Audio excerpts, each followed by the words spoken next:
Baka iniisip mong peke ang mobile gaming ads dahil di magaling gumawa ng ads ang developers. Hindi yon ang dahilan. Walang ganong laro. Ginipig ka lang pala sa multi-billion dollar na psychological experiment. Ginawa lahat ng yan para sukatin kung hanggang saan kayang tiisin ng otak mo ang kasinungalingan bago bumigay. Gumana ito dahil pinatunayan ng algorithm na ang pagsisinungaling sa'yo ang pinakakumikitang gawain ng kumpanya na siyang layunin mula simula. Kabanata 1, ang 81 bilyong dolyar na guni-guni. Sa pagtatapos ng 2025, tila walang makakapigil sa mobile gaming industry. Umabot ito sa 81.8 bilyong dolyar noong taon na iyon. Halos kapareho ng 85.6 bilyong dolyar na pinagsamang kita ng ibang apps. Hindi talaga layunin maging tulad ng tradisyonal na console games ang mga ito. Dinisenyo ang mga ito para sa maikling cycle, bagay sa mga panahong abala ka tulad ng nasa bus, pila o pagitan ng gawain.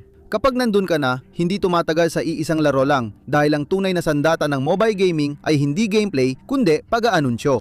Ang mga larong ito ay konektado sa internet para sa multiplayer, kompetisyon sa puntos at komunikasyon ng laro at advertiser sa mga manlalaro based sa kanilang ginagawa. Alam ng algorithm kung anong mga laro ang gusto mo at magre-rekomenda ng susunod mong pagkakadiktan. Sikat ang mga larong ito sa kanilang kapukaw-pukaw na animated ads. Pero may isang problema. Hindi umiral ang mga larong ito. Karamihan dito ay magkapareho, gawa sa simpleng walang katapusang puzzle loops, kadalasang mga baryasyon ng match 3 format na pinasikat ng Candy Crush. Madalas itong isinasama sa kompetitibong bahagi o world building kasama ang mas malaking komunidad ng manlalaro. Madalas wala ang mabilisang aksyon na laro na in-advertise nila. Bakit kaya hindi magaling mag-market ng sarili nilang laro ang mga mobile games?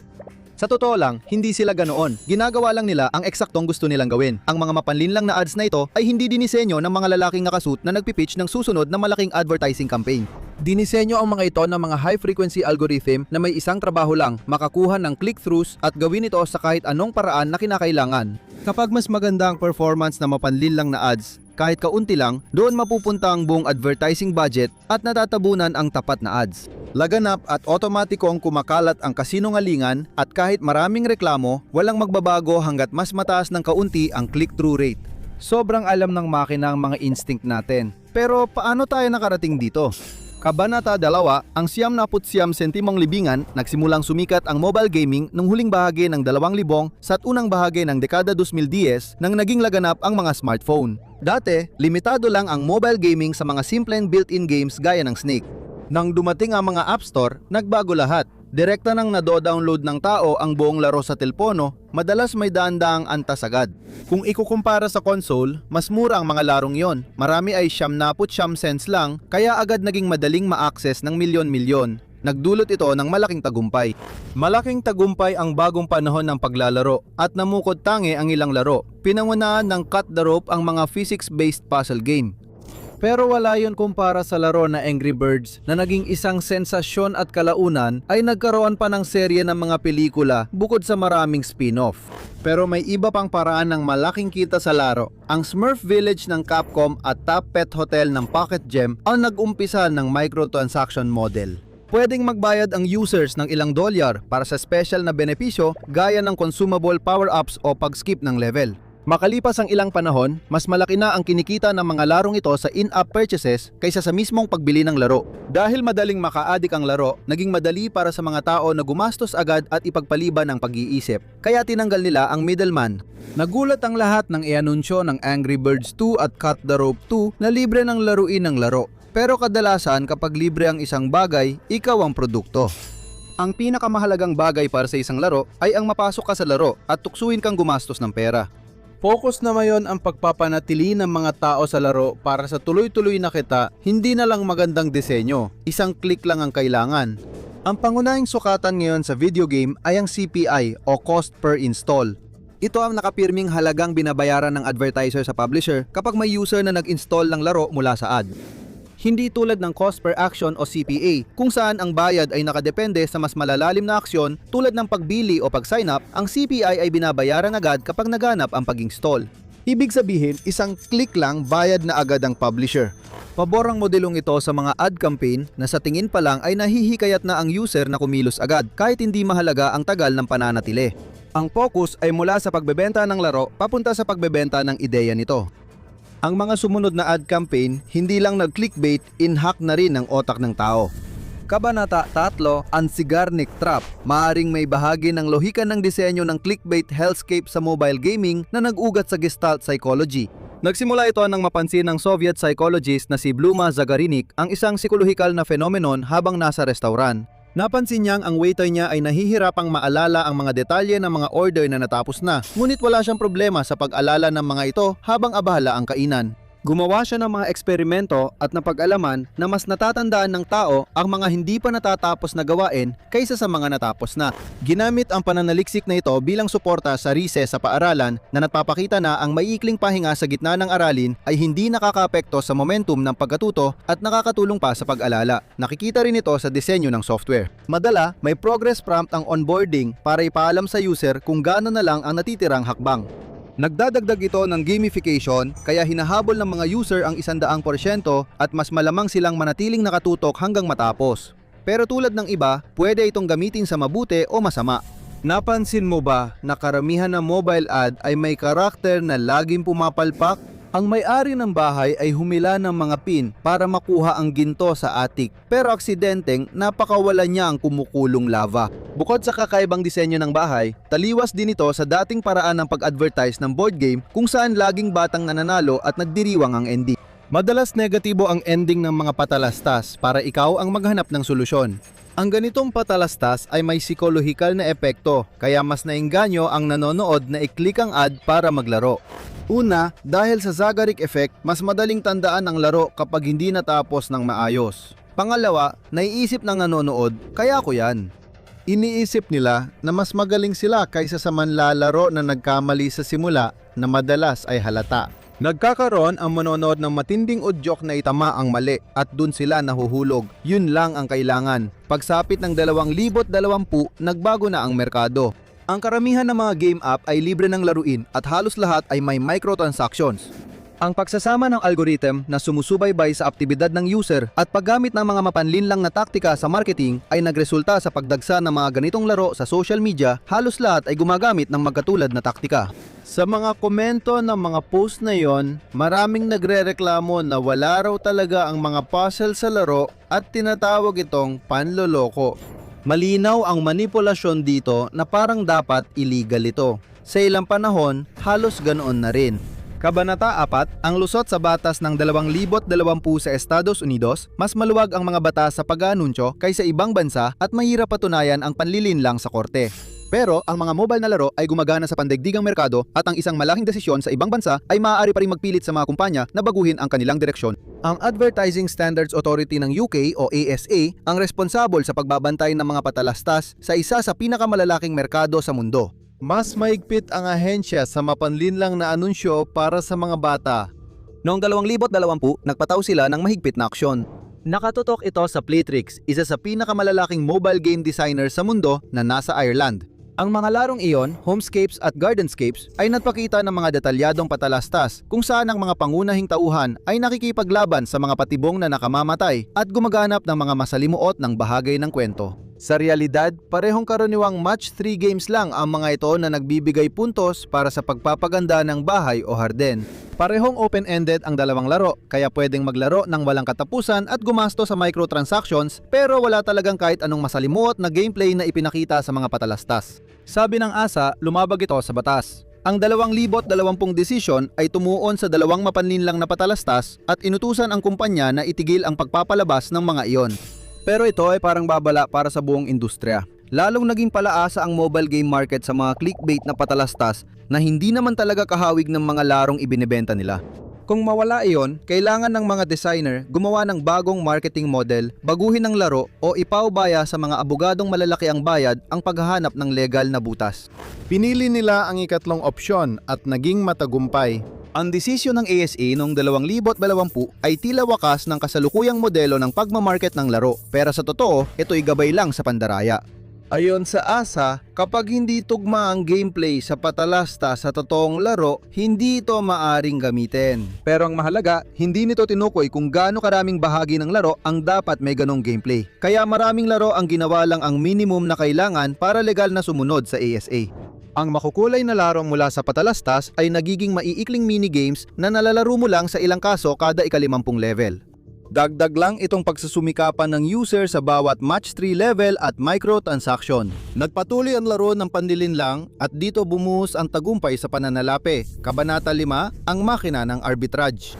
Karaniwan, malaking dagok ang desisyon laban sa business model ng kumpanya, pero mukhang di ito nakaapekto kay Playtrix. Noong 2016 ang kumpanya ay kumita ng mahigit $400 milyong, hindi nagtagal matapos ilunsad ang Homescapes at Gardenscapes. Pero pagsapit ng 2023, umakyat na ito sa mahigit 2.8 bilyon.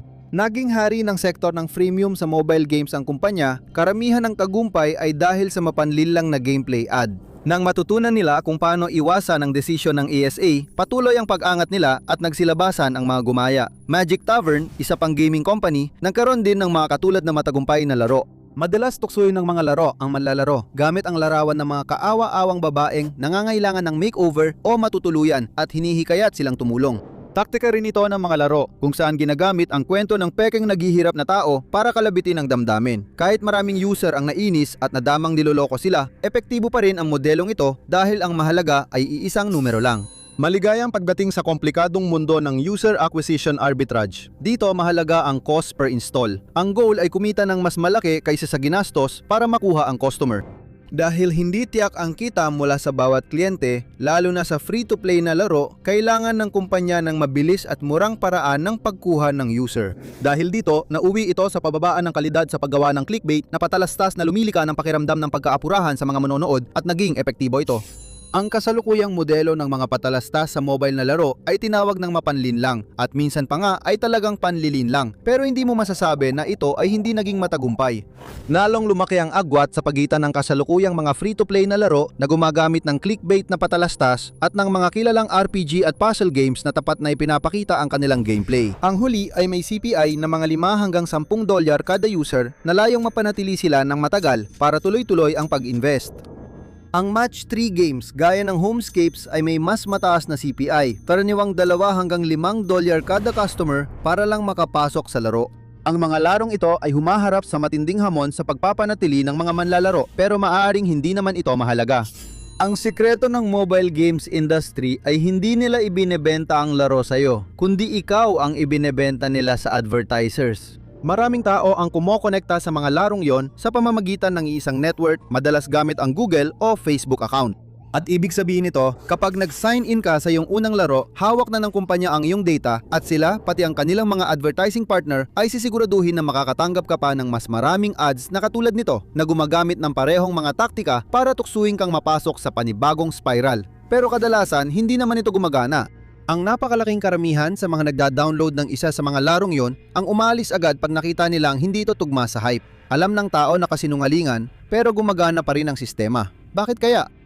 Kabanata 6, ang pangangaso sa mga whale. Sa pagtingin sa karamihan ng estadistika ng ganitong mapanlinlang na ad, mapapansin mong hindi sila epektibo. Mababa ang retention rate ng mobile games, hanggang 75% ng bagong manlalaro ay nagbubura ng app sa loob ng 24 na oras. Ito ang tinatawag na churn, ang proseso ng pagpasok at paglabas kung saan sinusubukan ng mga tao ang isang bagong laro at agad nila itong tinatanggihan. Mas mataas ang rate dito kaysa sa pay-to-play na laro o sa mga larong tumpak ang gameplay sa ads. Kung ang ibang ad campaign ay may 75% failure rate, siguradong itatapon na lang ito. Pero hindi talaga ito failure rate. Noong 2020 naging viral sa Tumblr ang isang post kung saan ikinuwento ng isang empleyado ng bangko kung paano nakatanggap ng galit na tawag ang kanilang team mula sa isang customer. Na-disable ang card niya dahil sa hinalang pandaraya at nais niyang malaman ang dahilan. Sinabi nila na may gumastos ng halos $5,000 sa Genshin Impact at muntik nang maubos ang laman ng kanyang bank account. Sa totoo, hindi scammer ang may gawa nito, kundi ang customer mismo. Pagka-unblock ng card niya, gumastos agad siya ng panibagong $200 sa laro. Isang uri ng personalidad na madaling malulong at pangarap ng mga game designer. Ang mga tinatawag na whales ay bumubuo ng mas mababa sa 1% ng mga gumagamit ng laro, pero kadalasan sila ang bumubuo ng karamihan ng kita nito. Karaniwan, ang mga malalarong ito ay may maraming ekstrang pera, madaling malulong at mabilis madala sa laro. Kapag nalulong sa mobile game, mabilis silang gumagastos ng daan-daang dolyar linggo-linggo sa microtransaction. Dahil kadalasan ay $1 hanggang $5 lang ang bawat bili, madali nilang hindi pansinin ang kabuuang epekto nito. Layunin ng laro na panatilihin ang mga manlalaro gamit ang clickbait na pangako, limitadong deal at mga bagong pakulo na parang bagong pintura lang sa lumang laro. Pero may grupong pinakananganganib. Isa sa malaking reklamo sa mobile gaming nitong mga taon ay ang pagkaakit nito sa mga bata. Madalas silang nahihikayat ng makukulay na disenyo at hindi nila alam kung paano kontrolin ang sarili sa parehong paraan. At dahil marami sa mga in-app purchases na ito ay isang click lang para mabili, madali para sa isang bata na gamit ang telepono ng magulang nila na makapag-ipon ng daan-daang dolyar na bayarin. Madalas mahirap mabawi ang mga bayad na yon. Karaniwan, sinasabi ng malalaking tech company na responsibilidad ng mga magulang na bantayan ang online na aktibidad ng kanilang mga anak. Pero kapag lumala na ang reaksyon ng publiko, minsan napipilitan silang pag-isipan ulit ang kanilang mga desisyon dahil sa presyon ng publiko. Okay lang sa mga laro na mawala ka basta't may natitira silang whale o malalaking gumagastos. Ang mga whale ay karaniwang bahagi ng mga kasino kung saan bibigyan sila ng espesyal na trato para manatili silang masaya. Pero sa mga mobile game, hindi na nila kailangang magpakahirap. Ang algorithm na ang gagawa nun para sa kanila. May ilang laro na kapag napansin nilang umalis ang isang top player, magpapadala sila ng sunod-sunod na paalala bilang mga ads sa feeds. Maaring magpakita ito bilang karakter ng manlalaro na nasa panganib o umiiyak para tumaas ang emosyonal na epekto at bumalik ang manlalaro at naihanda na ang bitag. Dahil sa bagong teknolohiya, malapit na itong maging imposibleng takasan. Kabanata 7, The AI Liar. Sa ngayon, karamihan sa mga larong ito ay minimal lang ang effort sa mismong gameplay. Madalas silang maglabas ng bagong level, pero kadalasan inuulit lang ang dati na may kaunting pagbabago. Karaniwang ang mga bagong feature ay karaniwang paglalagay lang ng mga elementong panglaro sa dati ng mga mekanika para ikayatin ang mga tao na magtagal sa site. Pero ang talagang ginugugulan nila ng oras ay ang pagdevelop ng mga detalyadong eksena ng pagkabigo na nakikita ng mga tao sa timeline at may mga designer sila para gawing mukhang kapanapanabik at dramatiko hanggat maaari. Dati nilang ginagawa yon, pero ngayon, ang mga AI video generator gaya ng Runway at Google Flow ay mabilis nang nakakagawa ng maikling clip sa 1 minuto. Pero hindi pa perpekto ang mga clip at kadalasang maraming pagkakamali sa animasyon. Dahil dito, hindi ito bagay sa komersyal na gamit pero swak sa clickbait na mobile game ads. Napapalitan ng laro ang human designer, nakakagawa ng mga ads sa kalahati ng oras at tuloy-tuloy na naglalabas ng mga ad para hikayatin ang mga tao, kasabay nitong nawawala ang mga huling bakas ng disenyong gawa ng tao. Kaya halos wala ng gastos sa pagkuha ng bawat user. Isang marketing staff na lang ang kailangan para mag-monitor ng ads at gumawa ng AI prompts. Mas lalaki ang profit margin ng clickbait games, kaya mas mahihirapan ang mga larong sumusubok ng tapat na marketing na makipagsabayan. Habang lalo pang pumapabor ang metagame sa mga mapanlinlang na mobile ad na ito, mas kaunti na ang dahilan para sa mga studio na gumawa ng bago at kadalasan ay iriskin na lang ang match 3 engines nila. Maaring magdulot ito ng permanenteng epekto. Kabanata 8, ang halaga ng pag-click. Hindi na bago ang ganitong pagtutuos. Sa mahigit 15 taon ng mobile games, unti-unting lumipat ang industriya sa mga patalastas na madalas nagsisinungaling sa mga manonood. Di nakaapekto ang negatibong komento sa ads at ang kaso ay nagresulta lang sa maliit na parusa. Unti-unting natutong magduda ang mga manonood na pawang kasinungalingan ang patalastas ng mobile game. Nawala na ng tiwala at malamang hindi na ito maibabalik. Ayos lang daw yon kasi nariyan pa rin ang mga whale. Pero kapag umaasa ang mga laro sa kanila, malaki ang panganib na tinataya. Malaki ang epekto sa kita ng laro kapag ang balyena ay pinutulan ng suporta ng kanyang mga magulang, nawala ng trabaho o nainis sa bag at itinigil ang paglalaro. Tumanda na rin ang mga balyena. May ilan na mag-aasawa, magkakaanak at mawawalan ng interes sa laro. Kaya kailangan nilang maghanap ng bagong manlalaro sa ibang lugar. At baka sila rin ang mabiktima ng sarili nilang taktika. Maraming ulat ang nagsasabing aktibong tutol ang Gen Z at Gen Alpha sa AI at madalas gamitin ang AI bilang tawag sa anumang mapanlinlang na bagay. Ibig sabihin, posibleng mawalan sila ng interes dahil sa marketing. Pero baka huli na dahil laganap na ang mga larong free-to-play na umaasa sa clickbait sa App Store. Mahirap na matukoy ang magagandang laro, kaya siguro panahon na maghanap ng natatagong hiyas sa mga basura. App Store pa rin ang madaling at murang paraan ng independent game designer para ilunsad ang kanilang gawa. Kadalasan, isang beses lang binabayaran ang mga premium na larong ito at kakaiba ang gameplay pero nandyan pa rin sila. Kailangan mo lang talagang magsala ng maraming clickbait. Maaring malapit ng managot ang mobile games pero hindi lang sila ang pinupuna dahil sa questionable na gawain. Tingnan mo si Ticketmaster, natatanggap na rin nila ang karma. O panurin mo ito,